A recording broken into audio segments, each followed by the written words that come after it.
The voicemail came at 2:47 on a Tuesday afternoon in October. I remember the time because I was counting minutes until the laundromat closed, and the clock on the dryer was the only one I could see. The man's voice on the message was old. Older than old. Like paper that had been folded too many times. "Miss Calder," he said. "My name is Howard Ainsworth. I am an attorney in Cedar Hollow, Montana. Your great-grandfather Elias Holloway has left you 180 acres of land. You have 60 days before the property goes to auction for back taxes. Please call this office at your earliest convenience." I played it 3 times before I sat down on the concrete floor of the laundromat and tried to remember how to breathe. I was 20 years old. I did not have a great-grandfather. I did not have anyone.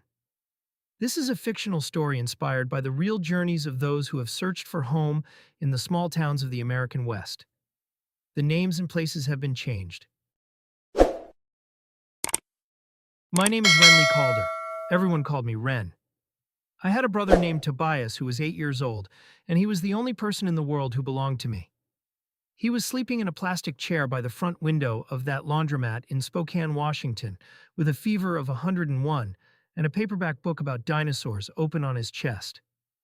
The book was from the library. We did not own books. We did not own much of anything. I had $147 folded into the inside pocket of my coat. I had 3 loads of laundry tumbling behind glass. I had an envelope from the Washington State Department of Children, Youth, and Families in my backpack, and that envelope said I had 30 days to prove a stable address, or my brother would be placed back in foster care. I knew about foster care. I had spent 6 years in it. I had aged out at 18, and I had been fighting for custody of Toby ever since our mother died. Our mother. There was a woman I could write a whole library of books about, and still not understand. She had given me to the state when I was 12, and she had kept Toby until cancer took her 2 years ago. Toby and I had different fathers. Both unknown. Both gone before we could remember them. But we had the same mother, and we had the same eyes, and we had each other, and that was enough. Now he was mine. Now he was the only thing that was mine. And a man named Howard Ainsworth was telling me I owned 180 acres of land in Montana. Have you ever gotten a piece of news so strange that your body could not decide what to feel? If you have, I want you to comment yes on this video. I want to know I am not alone in that feeling. The feeling of standing very still while everything inside you is moving. I sat on that laundromat floor for a long time. The dryer thumped. A radio was playing a country song 2 booths down. Toby breathed soft and shallow in the plastic chair. And I thought about a man I had never met in a state I had never been to, leaving land, to a girl who had never had a square foot to call her own. I called the number back. Howard Ainsworth answered on the second ring. He did not sound surprised that I had called. "Miss Calder," he said, "I am very glad to hear your voice." "Sir," I said, "I think there has been a mistake." "There has been no mistake. I do not have a great-grandfather." "You do," he said. "You did. His name was Elias Holloway. His daughter was Marigold Holloway. His granddaughter was Daniela Holloway, who I believe was your mother." The name went through me like a thin, cold knife. Daniela, my mother's first name, the only name on my birth certificate other than mine. The line where my father's name should have been said unknown in typewriter ink that had faded almost away. "Mr. Ainsworth," I said. My voice sounded like it belonged to someone else. "How did you find me?" "Your great-grandfather left instructions," he said. "He spent the last 10 years of his life trying to find his granddaughter. He never did. But his will provided for any direct descendant who could be located after his death. I have been searching since 1989. 1989, 35 years. Miss Calder," he said. "I do not want to rush you, but the property is currently in arrears on its taxes.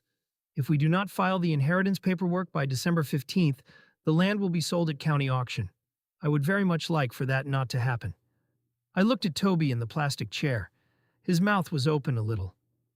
There was a thin red line across his cheek where the seam of the chair had pressed into his skin while he slept.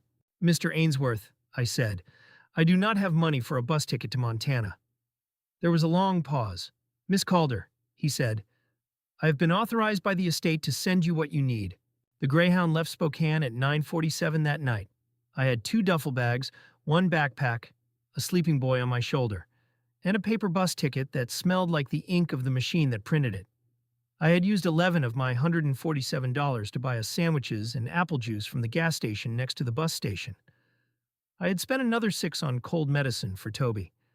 I had $130 left, and a phone with 22% battery and a name on a piece of paper. Cedar Hollow, Montana. The bus rode through the night. Toby slept with his head on my arm, and my arm went numb, and I did not move it because moving it would wake him. Outside the window, the dark of eastern Washington gave way to the dark of northern Idaho, and then to the dark of western Montana, and somewhere around 3 in the morning we started to climb. I felt it before I saw it. The engine pulling, the air growing thinner, the bus heater clicking on harder. We were going up into the mountains. I watched the window. I watched my own face reflected in it ghostly over the black trees rushing past. I did not look like much. Brown hair that needed cutting. A face that had stopped being a child's face sometime around 14. Eyes that my mother once said belonged to her side of the family, though she had never said whose side that was. Marigold Holloway, Daniela Holloway, Renly Calder, Tobias Calder. 4 generations of women and one little boy scattered across the country like leaves blown off the same tree. I held Toby tighter. He smelled like cough syrup and the cheap shampoo from the laundromat soap dispenser. I did not cry. I had not cried in a very long time. But I sat there in that dark bus, and I let myself imagine for just one moment what it would feel like to walk into a place that was mine. Not borrowed, not temporary, mine. The bus came down out of the mountains at first light. Cedar Hollow, Montana sat in a valley between 2 ranges. The eastern range was the tail end of the Bitterroots, and the western range was a smaller line of hills covered in lodgepole pine. The valley itself was narrow and long, and the town was strung along a single highway like beads on a wire. Population 3,207, according to the sign at the town line. The sign had been painted by hand, and the 7 had faded almost to nothing. The bus stopped at a Sinclair station with 3 pumps. Only the middle pump was working. Behind the glass of the little office, a man was sitting on a stool. He was in his late 70s with the kind of face that comes from a lifetime spent outdoors, lined like a piece of bark, eyes the color of weather. When I stepped off the bus with Toby on my hip, he looked up. He looked at us for a long time. Then he set down the coffee cup he had been holding, and he came around the counter, and he opened the door of the office, and he stood there in the morning cold without a coat on. "You would be the Calder girl," he said. I nodded. He looked at Toby. Toby was looking at him back with the wide, quiet eyes that he gets when he is trying to figure out a stranger. The man's face did something I did not know how to name. "That boy," he said. Then he stopped. Then he started again. "That boy has Goldie's eyes." I did not know what to say to that. I had never heard the name Goldie before in my life. "Howard called me," the man said. "Told me you would be on the morning bus." "I am Merle Briggs. I knew your great-grandfather. He was the closest thing to a father I ever had." He held out a hand the size of a catcher's mitt. I shook it. His skin was warm and rough as a fence post. "You hungry?" he said. I had not eaten since the bus station in Spokane. Toby had picked at his sandwich and given up. I nodded. "Come on," Merle said. "We will go to the Hollow Diner. Then we will go see Howard. Then we will figure out the rest." He took my duffel bag without asking. He walked us across the road and down 2 blocks of Main Street, and the town came up around us in the slow gray light of a Montana October morning. There was a feed store with a wooden Indian out front. There was a Methodist church with a bell tower. There was a hardware store with a window display that had not been changed since I was probably born. There was a diner called The Hollow with a neon sign that said "Open," even though half the letters were burned out. Inside the diner smelled like coffee and bacon and the particular kind of grease that lives in the seams of a vinyl booth that has been used for 50 years. 3 old men were sitting at the counter. They all turned their heads when we came in. They all looked at Toby. They all looked at me. And one of them, a man with hair like white wire, said something quiet to the man next to him, and the second man set down his fork. Merle put us in a corner booth. "That would be Hank Devlin and Buddy Pierce and Charlie Rowe," he said, nodding at the counter. "They were friends of your great-granddaddy, too. Word travels in this town, and I called a few people last night. I hope that is all right." I did not know what to say. A waitress came over. She was maybe 50 with red hair pulled into a knot, and her name tag said Ginny. She poured Merle a cup of coffee without asking. She looked at me, then at Toby, then back at me. "Honey," she said, "what do you want, whatever you want? It is on me this morning." I started to argue. She put a hand on my wrist, just for a second. "Honey," she said again, "it is on me. I ordered pancakes for Toby and eggs and toast for myself. Ginny brought us orange juice that she had squeezed by hand from a paper bag of oranges I could see on the counter. She brought Toby a small plastic dinosaur from somewhere in her apron, and his face changed just a little the way it had not changed in weeks. I watched my brother hold that little plastic dinosaur in both hands, and I felt something move inside my chest that I did not have a name for. I want to ask you something, and I would really like you to answer in the comments. Have you ever walked into a strange place and felt, without knowing why, that the people there had been waiting for you? I want to hear your story. I will read every comment. Tell me when it happened and tell me what it felt like. Because I felt it in that diner. And I had no words for it then. And I am still not sure I have the words for it now. Howard Ainsworth's law office sat above the feed store. You went in through a green door on the side of the building, and you climbed a narrow staircase with a wooden banister worn smooth by 90 years of hands. The office at the top was one room. There was a desk, a window, 2 chairs for clients, a metal filing cabinet, and a black and white photograph on the wall of a man in a uniform from a war I did not recognize. Howard Ainsworth stood up when we came in. He was a small man, maybe 60, in a brown suit that had been pressed, but not recently. His hair was thinning. His glasses had a piece of tape around the left hinge. He looked like a man who had been a small-town lawyer for so long that he had become a part of the town itself. "Miss Calder," he said. His voice in person was the same voice that had been on the voicemail. Old paper folded too many times. "Please, sit, both of you." I sat. Toby sat next to me holding his dinosaur. Mr. Ainsworth opened a folder on his desk. The folder was thick. It was the kind of thick that suggests a lifetime. "The estate of Elias Holloway," he said, "consists of 180 acres of land in the southeast quadrant of Cedar County. There is one residential structure of unusual construction. The property has been continuously owned by the Holloway family since 1876, when your great-great-great-grandfather Josiah Holloway was granted homestead rights by the United States government. 1876. I did not know my own father's name, and my family had owned land here since 1876. Property taxes," Mr. Ainsworth said, "have been paid into a trust through October of this year. The trust is now exhausted. If the inheritance is not formally transferred and accepted by December 15th, the property will be sold at county auction to satisfy outstanding obligations." He looked at me over the top of his taped glasses. "Miss Calder," he said, "there is one additional matter I must discuss with you. I would not be doing my job if I did not raise it." I waited. 3 weeks ago, he said, a man came into this office. He identified himself as Dax Tremaine. He produced documentation indicating that he is also a descendant of Elias Holloway. He has filed a competing claim on the estate. The room got very quiet. "Is he," I said. "A descendant?" Mr. Ainsworth folded his hands. "In my professional opinion," he said, "no. His documentation is poorly prepared. The names on his alleged birth certificate do not match any records in the family history that I have personally maintained for the last 35 years. I believe Mr. Tremaine is what is known in our line of work as an heir hunter, a person who watches probate filings and approaches unclaimed estates with fabricated claims of relation." He paused. That said, he continued, "His claim is on file. It will need to be addressed, and he has retained an attorney from Missoula, which means this will not be a quiet process." "I am sorry, Miss Calder. I had hoped to give you better news." I felt Toby's hand find mine under the desk. "Mr. Ainsworth," I said, "when can I see the property?" He looked at Merle. Merle nodded. "Now," Mr. Ainsworth said. "If you wish." Merle drove a Ford pickup that had been built before I was born. It was the color of a brick that has been left in the rain.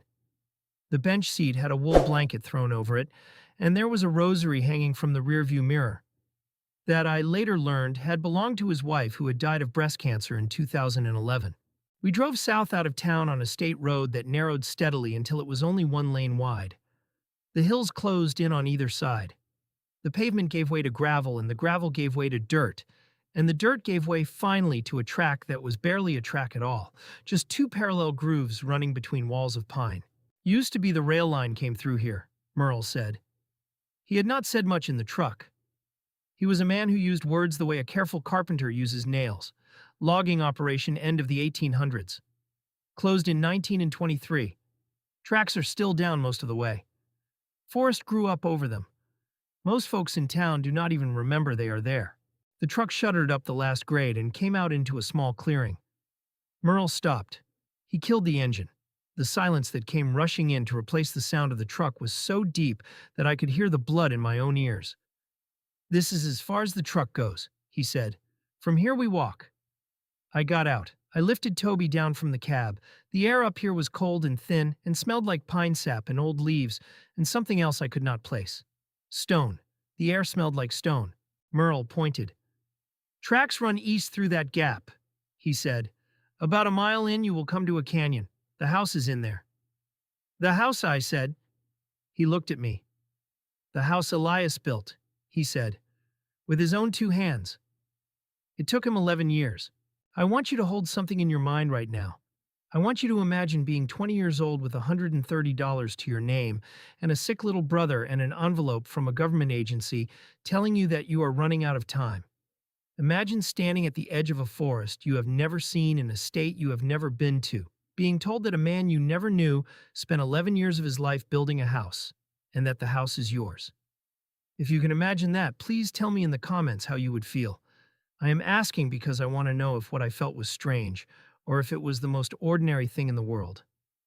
I felt nothing, and I felt everything, and I could not tell the difference. We walked the rail line. Merle went first. Toby walked between us and his hand was in mine, and he was looking up at the trees the way children look up at things they have not been taught yet to take for granted. The track was old, the ties were gray and heaved by frost. The rails themselves were still mostly intact, though rust had eaten them down to a kind of dark red bone. Alder and willow had grown up between the ties.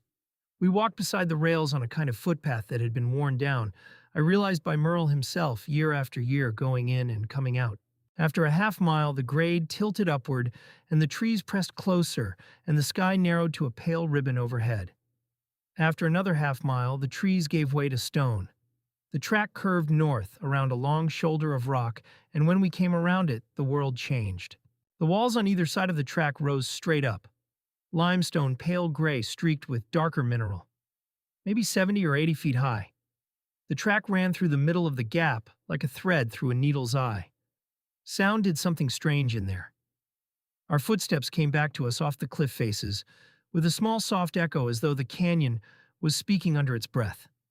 Merle stopped. "Look up," he said. "Eastern wall, where the overhang is." I looked. I almost did not see it. There was a shelf of stone that jutted out maybe 15 feet from the cliff face, and below the shelf in the deep shadow, it cast something dark, interrupted the pale limestone. Something rectangular. Something that did not belong to the rock. A door. A green door, the color faded almost to nothing, set into a frame of old timber, fitted into a natural vertical crack in the cliff face. Vines had grown across it in a loose curtain. The bottom edge had swollen with moisture and pressed itself against the stone threshold. But the door was there. The door my great-grandfather had built.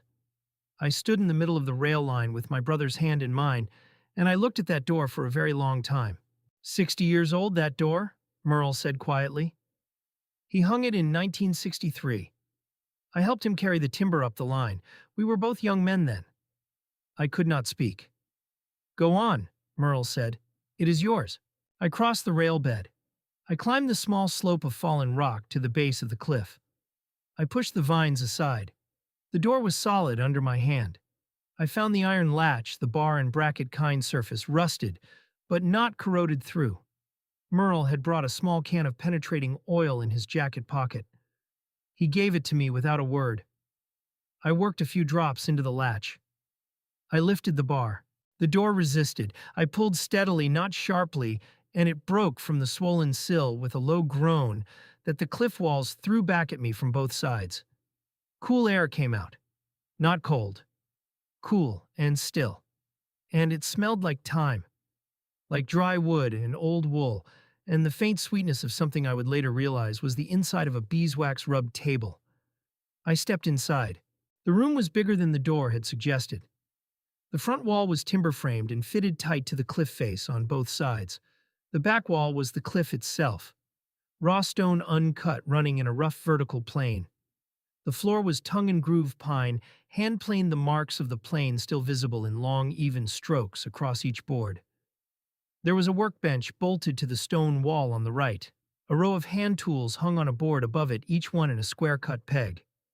There was a narrow cot against the left wall with a rope base and no mattress. There was a small cast-iron stove with a single burner top and a stovepipe running up through the ceiling. There was a wooden table under a small window I had not seen from outside because the window faced a part of the cliff that was always in shadow. There was a stone basin set into a counter beside the stove. Above the basin, a stub of copper pipe came out of the wall. Below the basin, a hand pump. I stood in the middle of that room and I turned in a slow circle and I tried to take it in and I could not. Toby came in behind me. He stood very still. He looked at the tools on the wall. He looked at the cot. He looked at the stove. "Ren," he said. His voice was small and very serious. "Is this our house?" "I think so," I said. "Forever." I did not know how to answer that. I just held his hand tighter. We slept there that first night. Merle had brought bedrolls and a kerosene lamp and a sack of groceries from the diner. He stayed long enough to help me start a fire in the cast-iron stove. He showed me how to work the hand pump, which still ran clear cold water from somewhere deep in the rock. He showed me the wood pile against the back wall, the splits dry and old but still good. He showed me the chimney damper. He showed me a tin box on the shelf above the stove that contained a dozen wooden matches wrapped in waxed paper. "Elias kept things ready," he said. "All the years I've been coming up here, that box has never been empty. I refilled it once a year. Habit, I guess, or hope." Then he stood in the doorway with his hat in his hand and he looked at me. "Miss Calder," he said, "I will be back at first light. I have something to tell you, but not tonight. Tonight you and the boy just rest." He turned to go. "Mr. Briggs," I said. He stopped. "Thank you," I said. He did not turn around. He nodded once. Then he stepped out into the dark, and the green door swung shut behind him, and I heard his footsteps fade down the railbed until they were swallowed by the canyon. The fire crackled. Toby fell asleep within 20 minutes, curled in a bedroll on the floor beside the stove, his little plastic dinosaur from the diner still gripped in his hand. His fever had broken sometime that afternoon. His breathing was even and easy for the first time in 2 weeks. I sat against the stone wall and watched him. The light in the room was orange and soft. The cast-iron stove ticked as it warmed. Outside, the canyon had gone dark, but there was no wind, and the silence was the closed, contained silence of a place that has been forgotten for a long time. I do not know how long I sat there. When I finally got up, I did so because something was pulling at me. Not loud, just present. The way a thread pulls at the corner of a piece of cloth. I went to the shelf above the stove. Behind the tin of matches pushed flat against the back of the shelf in a way that suggested someone had wanted to keep it private was a book. Hard-bound, black. The spine cracked but intact. I carried it back to the stove and sat down with it across my knees. The handwriting inside was small and economical. The kind of writing that comes from a person who does not waste anything. Not paper, not ink, not words. The first entry was dated April 14th, 1961. It read, "Came up the line today with the first load of timber. Found the place. Found the door I will build. Found, I think, the rest of my life." I sat by the fire and read. I read about a man who had come home from a war I had only seen in old photographs. I read about a wife he had lost in 1960 when their daughter was born. The daughter's name was Marigold. He called her Goldie. He had brought her here as a 4-year-old, and she had run on these planks while he hand-planed them. And there was an entry in 1966 where he had carved her initials into the rafter beam above the stove, because she had asked him to. And he had written G.H. Goldie Holloway. So she will always have a place to come back to. I looked up. The lamp had burned low. I held it up. There on the rafter above the stove, dark in the wood, smaller than I would have noticed in daylight, were the letters G-H. I touched them with my fingers. My grandmother. I had a grandmother. I had not known her name until that morning. I had not known her face. I had not known that she had run barefoot on a pine floor in a canyon in Montana when she was 4 years old. I had not known anything. I read until the lamp guttered. I read about Goldie growing up. I read about her teenage years, the years where Elias's entries got shorter and harder. I read about the night in 1978 when she left. Goldie packed her bag, said she was going to live with her cousin in Spokane. I told her she should not go. She told me I had buried her mother in this canyon, and I would bury her here too if she let me. She is 18. She is wrong, but she is gone. There were no entries for 2 years after that. When the writing started up again, it was different. Slower, sadder, steadier. Heard from Goldie. She has a daughter, Daniela, born March of 79. She would not give me an address. She said it was better this way. Wrote her a letter at the cousin's house. The letter came back. Cousin moved, no forwarding address. Wrote again, returned again, wrote again. The entries went on for years. Letters written, letters returned. The cousin had moved to Seattle. The cousin had moved to Portland. The cousin had died. Goldie had married a man named Calder. The trail had gone cold. I read until my eyes burned. I read until the lamp finally died, and I had to lean closer and closer to the firelight to make out the words. The last entry in the journal was dated October 4th, 1989. It was the longest entry in the book. I read it 3 times. And then I closed the journal and I put my head down on my knees, and I cried for the first time in I did not know how long. I cried quietly so I would not wake Toby. I cried because a man I had never met had spent the last 10 years of his life trying to find me, and I had never known I was lost. The fire ticked. Outside, somewhere very far up above the canyon, an owl called once, and then was still. I slept on the floor next to my brother. I did not move to the cot. When I woke, the green door was open and morning light was falling in a pale square across the floor. And a man I had never seen was standing in my doorway with a folded piece of paper in his hand and a smile that did not reach his eyes. "Miss Calder," he said, "my name is Dax Tremaine. I am your cousin, and I am here to tell you that you have made a very serious mistake. I need to stop here for just a moment, because I want to hear from you. If you have been listening this far, please hit the subscribe button right now. It costs you nothing, and it tells me that this story is reaching the people it was meant for. And I have a question I want you to think about. Have you ever had a stranger walk into your life and try to take from you the only thing you had? I want to hear about it in the comments. Tell me what you did. Tell me what you wished you had done. Because what I did next in that doorway with my brother sleeping behind me and a man I had never seen telling me he was my blood was something I had to make up as I went along. I had no one to call. I had no rule book. I had only the words my great-grandfather had written in a journal the night before, and the memory of an owl calling once in the dark.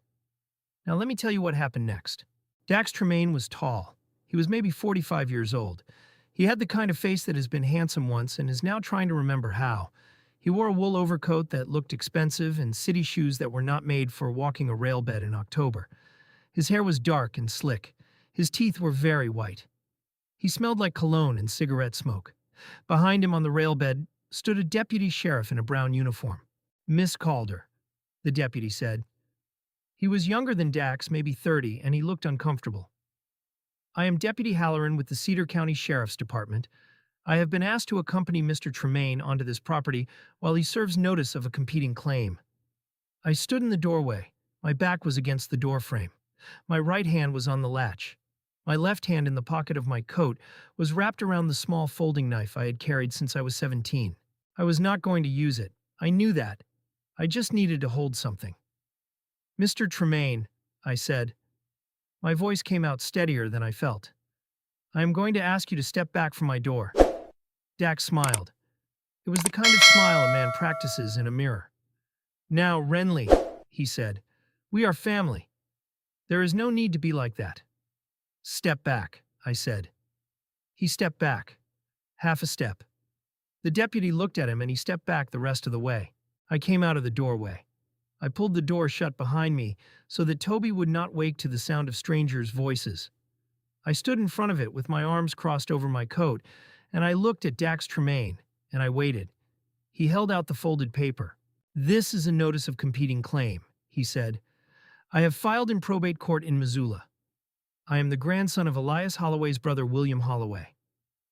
I am the rightful heir to this property. You have 48 hours to vacate while the court reviews the claims." I took the paper. I did not unfold it. "Mr. Tremaine," I said, "Elias Holloway did not have a brother named William." He blinked. It was very small, but I saw it. "You are mistaken," he said. "I read his journal last night," I said. "He had a brother. His brother's name was Calvin. Calvin came back from Italy in 1945 with a piece of shrapnel in his hip and a wife from Boise. He died of a stroke in 1962. There was no William." Dax's smile did not change, but something behind his eyes did. "Family histories are complicated," he said smoothly. "There are details you may not be aware of. The court will sort it out. In the meantime, you are trespassing on disputed property." "Deputy Halloran," I said. I did not look away from Dax. "Is there a court order requiring me to leave this property in 48 hours? The deputy cleared his throat. "No, ma'am," he said. "There is not. There is a notice of competing claim. Mr. Tremaine asked me to come along as a witness while he served it. He is within his rights to do that. You are within your rights to remain on the property until the court rules." "Thank you," I said. I looked at Dax Tremaine. "Get off my land," I said. He held my eyes for a long moment. Then he laughed, a short laugh with no warmth in it. "You are a piece of work," he said. "I will be seeing you, Renly." He turned and walked back down the rail bed, his city shoes slipping on the loose gravel. The deputy looked at me and tipped his hat and said very quietly, "Ma'am, you may want to talk to Howard Ainsworth as soon as possible." And then he followed Dax back into the trees. I stood there until I could no longer hear their footsteps. I stood there until my hands stopped shaking. I stood there until the cold of the canyon came back into the air, and I realized I was not wearing gloves and my fingers had gone numb. Then I went back inside and I sat down on the floor next to my brother, and I did not move for a long time. Merle Briggs came up the rail line at noon.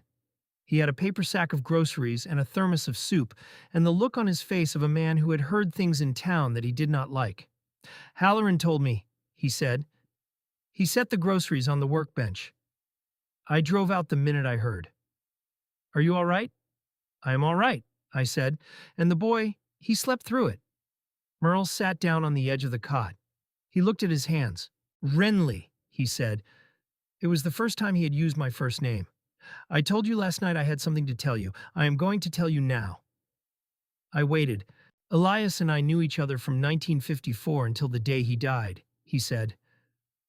"I met him when I was a boy of 9, and he came back from Korea and bought the old Holloway place from his uncle. He was 27 then. He had nothing. He had less than nothing. He had a head full of things he could not say out loud. He took me on as a kind of helper around the original homestead, which was up the valley before he built this place. He paid me $1 a week. He taught me to use a hand plane. He taught me to read a topographical map. He taught me, I think, how to be a man, though neither of us would have used the word for it." He paused. When his daughter Goldie left in 1978, he said something in him broke. He sold the original homestead. He moved up here full time. He lived in this house for 11 years alone, writing letters that all came back. I came up once a week with supplies. I read most of those letters before he sent them because he asked me to check his spelling. I watched him grow old Renly. I watched him die. He looked at me. The night before he died, he said, "Elias took my hand." He said, "Merle, someday a girl is going to come up that rail line. She might be Goldie. She probably will not be. It might be Goldie's daughter. It might be her granddaughter. It might be a great-granddaughter who is not even born yet. I do not know, but she will come. And when she comes, I want you to do 3 things. I want you to keep the house ready. I want you to feed her. And I want you to tell her she was loved." Merle's voice did not break, but his eyes did.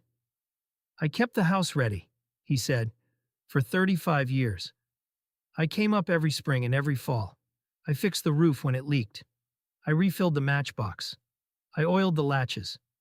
I kept the woodpile dry." He looked at me. "I have fed you," he said. You ate pancakes in the diner yesterday morning, and I am going to feed you again tonight. He drew a breath. And I'm telling you now, he said. You were loved. He loved you the way a man loves the sun coming up. He loved you for the last 10 years of his life, even though he did not know your name, even though he never saw your face. And the only reason he could not find you was that your mother's people moved every time he got close, and the cousin who knew where they had gone took the secret to her grave in 2001. Renly, you were not abandoned. You were searched for. By a man who loved you so much that he built a house in a canyon so that no matter how lost you got, there would be a place at the end of the line where you could come home. I do not remember crossing the room. I remember being on the floor next to him. I remember his hand on my hair. I remember crying so hard that I could not breathe, and Merle Briggs, a man I had known for less than 30 hours, holding me the way a grandfather holds a granddaughter, and saying nothing, because there was nothing left to say. Toby slept through it. He slept through everything, that brave, brave boy, because the canyon was finally warm, and the fire was finally his, and he had eaten pancakes the morning before, and he had a plastic dinosaur in his fist. And for the first time in his 8-year-old life, he felt safe enough to sleep without listening for the sound of footsteps in the next room. When I could finally speak, I sat up. I wiped my face on my sleeve. I looked at Merle. Mr. Briggs, I said, I am going to fight that man. I am going to keep this house. Will you help me? Merle Briggs looked at me with the steady eyes of a man who had been waiting half his life to be asked that question. Renly, he said, I will help you with everything I've got. The next 4 weeks were the longest weeks of my life. Merle drove me into Cedar Hollow every morning. We started at Howard Ainsworth's office. We worked through the document trail that proved my line. My mother's birth certificate, Daniela Holloway Calder, born in Spokane County in March of 1979, mother listed as Marigold Holloway. My birth certificate, Renly Calder, born in Spokane in 2004, mother listed as Daniela Holloway. Goldie's birth certificate, Marigold Holloway, born in Cedar County, Montana in 1960, mother Eleanor Holloway, father Elias Holloway. 3 generations. A clean line. From Elias to me. Mr. Ainsworth filed it all. He filed it on a Wednesday in late October. And on Friday morning, Dax Tremaine's lawyer filed a counter motion claiming the documents were fraudulent and demanding a probate hearing. The hearing was set for November 22nd. 3 weeks away. Mr. Ainsworth went very quiet when the counter motion came in. They are stalling, he said. They know they cannot win on the merits. They are trying to push us past the December 15th tax deadline. If we cannot transfer title by then, the property goes to auction. And Mr. Tremaine has the resources to buy at auction. How much would it cost, I said, to just pay the back taxes ourselves? Mr. Ainsworth looked at the file. $11,472, he said. I had $123 left to my name. Merle had offered to lend me money, and I had refused. I would not start this life in debt to a man who had already given me more than I could ever repay. That night, back at the house in the canyon, I sat by the stove and I made a plan. I would get a job in town. I would work double shifts at the diner if Ginny would have me. I would clean houses. I would do anything. I had 3 weeks to make $11,000, and I would do it because the alternative was unthinkable. Toby was sitting at the workbench. He had found a piece of charcoal from the stove and a scrap of brown paper. He was drawing. He drew the canyon. He drew the house.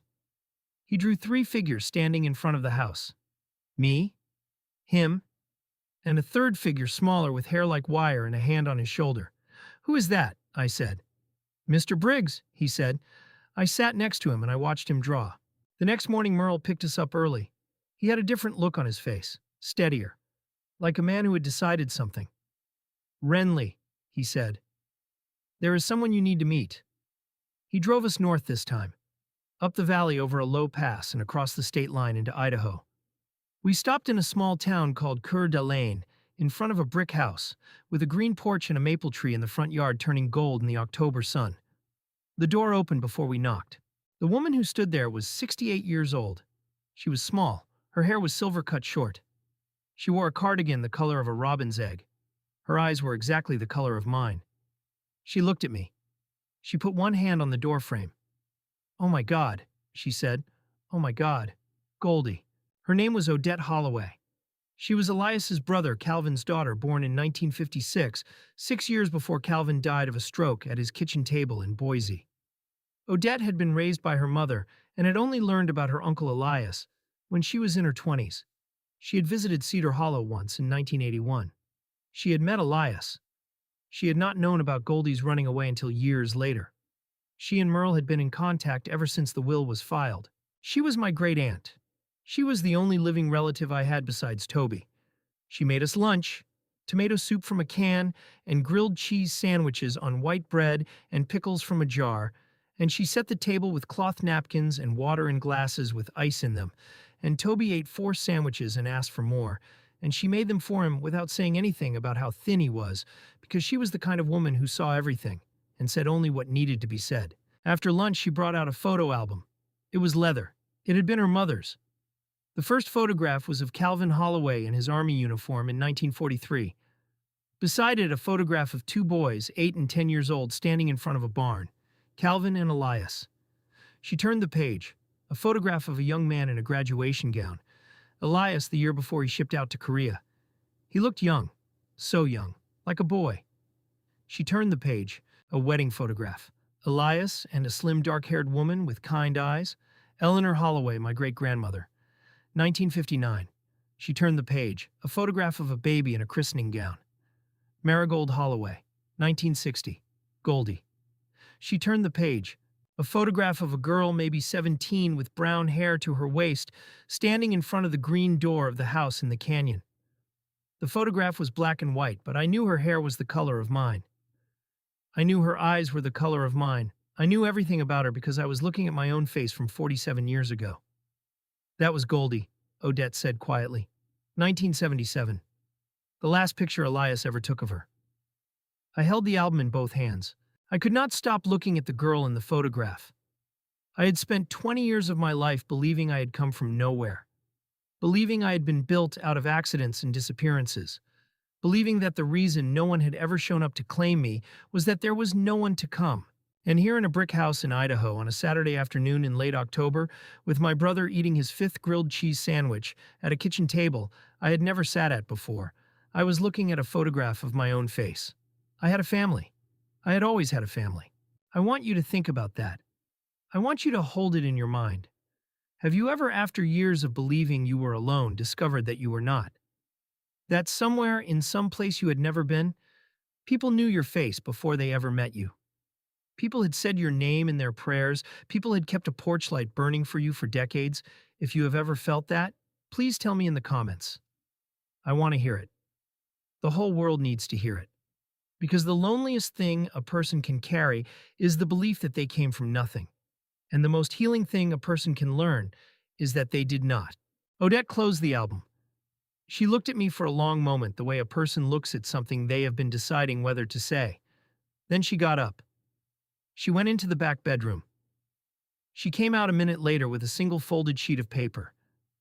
"Renly," she said, "there is one more thing I've been holding for you. Elias gave it to me the last time I saw him, August of '89. He was already sick. He could not write much anymore. He told me to keep it until somebody came." She put the paper in my hand. I unfolded it. The handwriting was shaky. The ink was faded. But the words were clear. They said, "Her name is Renly. I do not know how I know, but I know." I sat down on Odette's couch and I could not get up for a long time. He had known my name. He had known my name in 1989, 15 years before I was born. I do not know what to do with that. I do not know if anybody does. There are things in this world that do not fit into the shapes we have for them. And that piece of paper written by a dying man in August of 1989 is one of those things. I have it framed now. It hangs above the green door on the inside, where I see it every time I come home. The hearing in Missoula was on the morning of November 22nd. It was cold. There had been a snowfall the night before. The world was white and quiet as we drove down out of the mountains in Merle's truck with Odette in the back seat, holding Toby's hand, and Mr. Ainsworth in his brown suit in the front, and a file folder on my lap containing 3 generations of birth certificates and 1 journal bound in black leather. The courtroom was small. There was a judge named Rebecca Whitfield. She was perhaps 50 years old, and she had the kind of face that did not give anything away.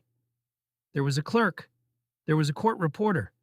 There was Mr. Ainsworth, and there was Dax Tremaine's lawyer, a man in a gray suit from Missoula, whose name I do not remember.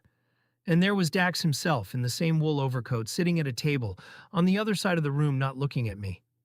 Mr. Ainsworth went first. He laid out my line. He produced the documents. He produced affidavits from Merle, from Odette, from Howard himself. He produced the journal. He read 3 passages from it aloud. The passage from 1966 about Goldie's initials in the rafter. The passage from 1978 about the night she left. The final passage from October 4th, 1989. That last one was the longest.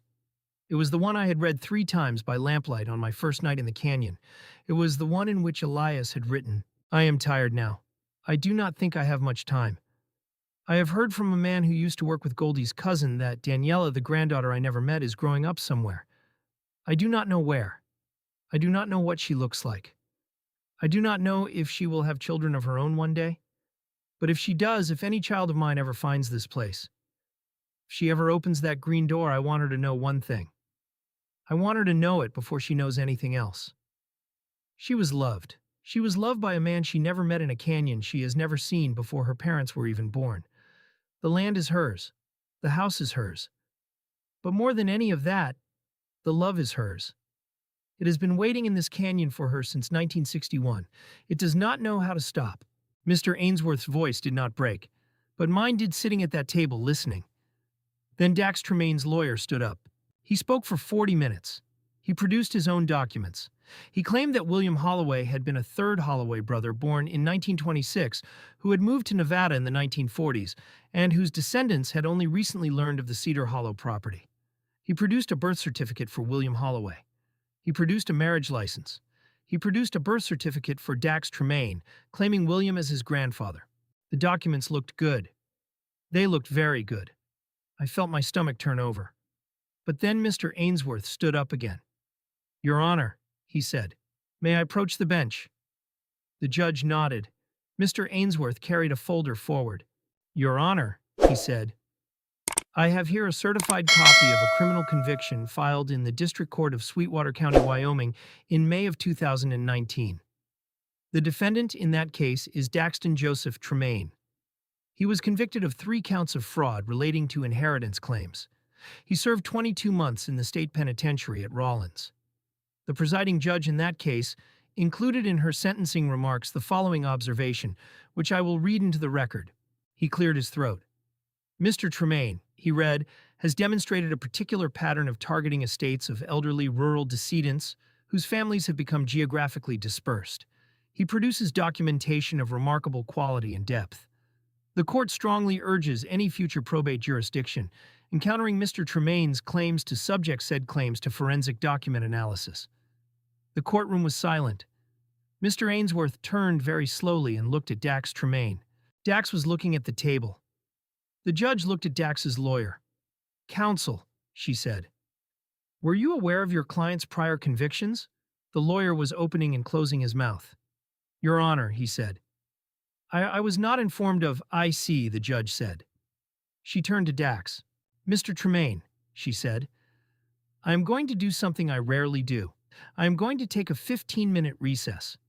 During that recess, I am going to recommend that you have a very serious conversation with your counsel. When we come back, I am going to ask you under oath to swear to the authenticity of every document you have submitted to this court. If any of those documents prove to be falsified, you will be charged with perjury and fraud in this jurisdiction, in addition to whatever federal charges may apply. Do you understand me?" Dax Tremaine nodded. When we came back from recess, Dax Tremaine's lawyer withdrew the claim. Dax was arrested in the parking lot of the courthouse. The Cedar County Sheriff's Department had been working with Mr. Ainsworth for 2 weeks gathering evidence. They had been waiting for the moment he confirmed his identity under oath, but the lawyer's withdrawal gave them enough. I watched through the courthouse window as they put him in the back of a cruiser. He did not look at me. He looked instead at the white sky over Missoula. And for one moment, he had the face of a man who knew he had reached the end of something. Then he ducked his head and he got in the car, and they drove him away. Judge Whitfield signed the order, transferring the property to me at 3:12 in the afternoon on November 22, 2024. Merle drove us home through the snow. Nobody spoke for the first hour. In the back seat, Toby was asleep on Odette's shoulder. Odette was looking out the window at the white fields rolling past. Her hand was on Toby's hair. The sun was going down behind the western mountains. The light was that thin pink light that happens only in winter and only in places where the air is very clean. Merle was the one who finally broke the silence. "Renly," he said, "you did it." "We did it," I said. "No," Merle said. He shook his head. "I have helped a lot of people in my life. I have done a lot of small things. But I did not do this. You did this. You came up that rail line with a sick little brother and $100 in your pocket, and you fought a man who has done this kind of thing for a living, and you won." I looked out the window. I thought about the girl in the black and white photograph in Odette's album. The girl with my face. The girl who had walked away from this canyon in 1978 and had never come back, and whose granddaughter was now coming back for her. "Mr. Briggs," I said, "I want to do something. When we get home." "What is that?" "I want to open the drawer." Merle was quiet for a long time. "The drawer with the nail in it," he said. "Yes, I have wondered all these years what Elias put in there." "Did he ever tell you?" "No. He only told me one thing about it. He said, 'Merle, the day someone of mine comes up that rail line, that nail is theirs to pull. Not before.'" I closed my eyes. The truck climbed back up into the canyon country. The light failed. The first stars came out. Merle's headlights cut through the dark of the rail bed as we walked the last mile in. Toby half asleep on my hip, and Odette carrying a paper sack of food she had insisted on bringing from the diner. The green door was where it always was. I opened it. I lit the lamp. I built up the fire. The drawer was in the small table under the east window. It was a single shallow drawer with a wooden pull, and a single iron nail had been driven through the pull and into the face of the drawer at an angle. The nail was old. The head was rusted. But it had not been driven so deep that it could not be pulled.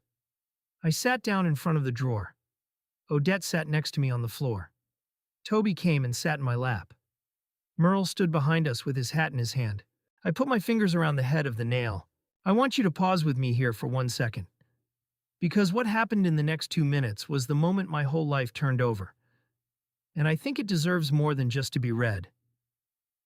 I want to say thank you to all of you who have stayed with me this far. If this story has meant something to you, please leave a comment now. Tell me what you would have wanted to find in that drawer. Tell me what you would have wanted after a lifetime of believing you had no one to have left to you by someone you never met.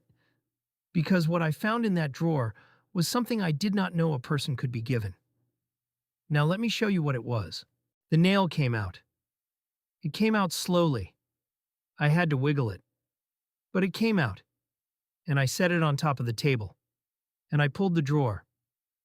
The drawer was full of letters. They were tied in 3 bundles with brown twine. The paper was old and soft. The handwriting on the envelopes was the same handwriting I had read in the journal. Small, economical. The handwriting of a man who did not waste anything. Every single envelope had a red stamp on it. Return to sender. Address unknown. I counted them later. 217 letters.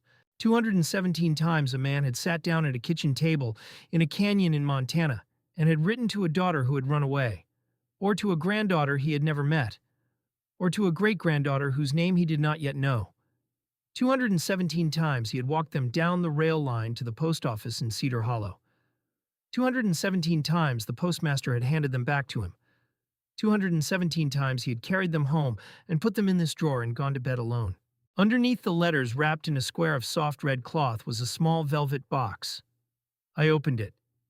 Inside was a gold locket on a thin chain. It was old.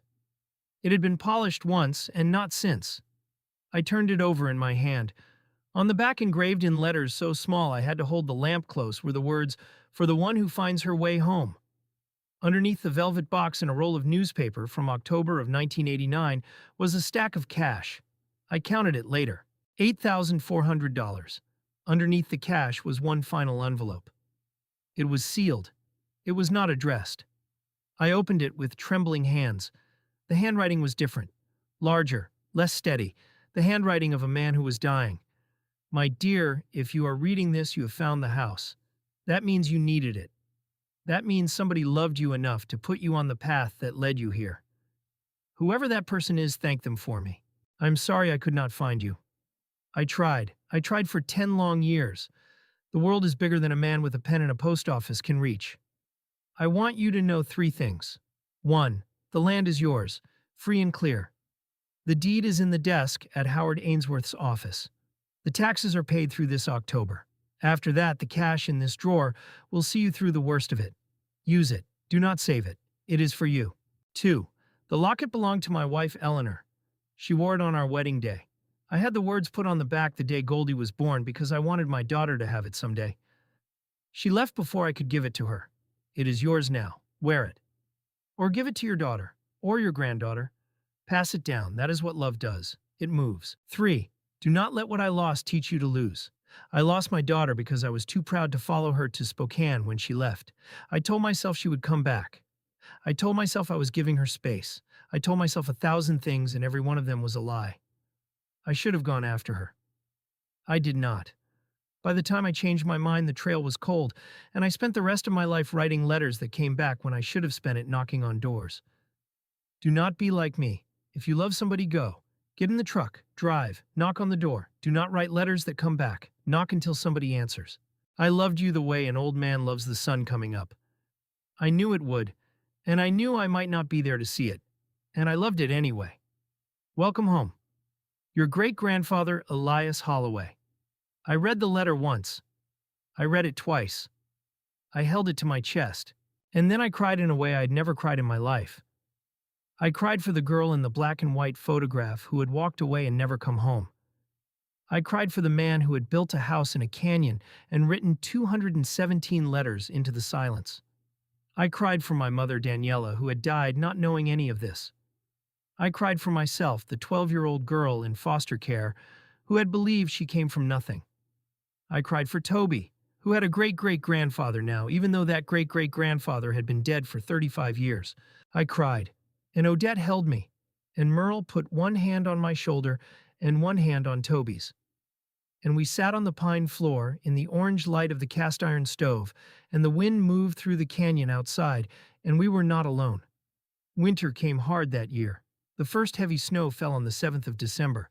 By Christmas, the canyon was deep in white, and the green door was framed in icicles. I paid the back taxes on the 11th, $11,472. The $8,400 from the drawer covered most of it. Odette covered the rest quietly and would not let me argue. She said a great-aunt is allowed one stubbornness. That was hers. Ginny gave me the breakfast shift at the diner. 4 mornings a week, 6 to 10. I learned to flip an egg without breaking the yolk. I learned the names of the men at the counter, and the names of their wives, and the names of their dogs. I started bringing home leftover pie on Fridays. Toby learned the word for every kind of pie there is. Merrill drove Toby to school every morning. The bus could not reach the rail line, but the old Ford could. And Merle made the trip without ever once complaining. 3 miles each way through snow and through mud and through the long blue dawns of February. Toby called him Granddad by Christmas. Merle did not correct him. I caught Merle once in the truck when he thought I was not looking, and his eyes were wet, and he was smiling at nothing. Toby made a friend named Wyatt the first week of school. He made a friend named Lillian the second. By March, our kitchen table had 4 chairs around it, more nights than it had 2. Hollis and Bernice Whitaker came up the rail line one Saturday in November with a pot roast and a box of clothes Bernice had been saving for someone who needed them. They have been coming ever since. Hollis is teaching Toby to fish. Bernice is teaching me to bake bread that does not come out like a brick. Their farm is 40 minutes south of us. They tell me their gate is always open. I have started to believe them. Odette comes up from Coeur d'Alene every other weekend. She brings books. She brings groceries. She brings the soft, slow patience of a woman who has decided late in her life to be a grandmother to a girl she never knew she had. Howard Ainsworth comes for tea on the first Sunday of every month. He sits in the chair by the stove. He tells me stories about Elias. I write them down in a notebook I keep for that purpose, because I want Toby to know them, and his children to know them, and his grandchildren after that. The locket hangs around my neck. I have not taken it off. Not in the shower. Not in sleep. Not once. The piece of paper with my name on it hangs above the green door on the inside where I see it every time I come home. Her name is Renly. I do not know how I know, but I know. I read it sometimes late at night when the wind is moving through the canyon, and I cannot help but feel that somewhere in a place I do not have a name for an old man is sitting at a kitchen table with a pen in his hand smiling. The Department of Children, Youth and Families closed Toby's case in late January. I had a permanent address. I had a verified blood relative in Odette. I had a job. I had a school enrollment record. I had a deed in my name. Toby was mine, legally, finally, forever. On the 14th of December, I opened a new journal, hardbound, black, the plainest one I could find at the hardware store on Main Street. I wrote on the first page, Renly Calder Holloway. Started this day, so she will always have a place to come back to. I am keeping it for the next one. I do not know yet who she will be. She might be my daughter. She might be Toby's. She might be a girl neither of us has imagined, born 20 years from now in a city neither of us has been, to raised by people who do not yet know our names. But she will come. They always come. That is what the canyon has taught me. The canyon has been here for 10,000 years and it has held everyone who has ever come into it, and it is not done holding people yet. When she comes, the fire will be lit. The matches will be in the tin. The journal will be on the shelf. And she will read what I am writing now, and she will know. She will know that she was loved before anyone met her. She will know that a long line of women and men walked through the world before her, holding her name in their mouths like a small lit candle, waiting to hand it to her. She will know that the canyon held her. She will know that the house waited. She will know that she is home. I want to thank you for sitting with me through this story. I want you to know that I have read every comment and I have seen every name. If this story has moved you, please subscribe to this channel because we share stories of second chances and unexpected family and the long, quiet ways that love finds the people it was meant for. I want you to leave me one last comment before you go. I want you to tell me about the moment in your life when you knew you had come home. It does not have to be a place. It can be a person. It can be a moment in a kitchen. It can be the sound of someone calling your name in a voice you trust. I want to know what home means to you. I am listening. I will be here. And until I see you again, I want you to remember something Elias wrote in the last letter he never sent. Do not be a person who writes letters that come back. Be a person who knocks on doors until somebody answers. The people you love are waiting. Go find them. And if anybody is out there waiting for you the way Elias waited for me, I hope today is the day you come walking up the rail line. The fire is lit. The door is open. We are all of us, every one of us, waiting for somebody to come home.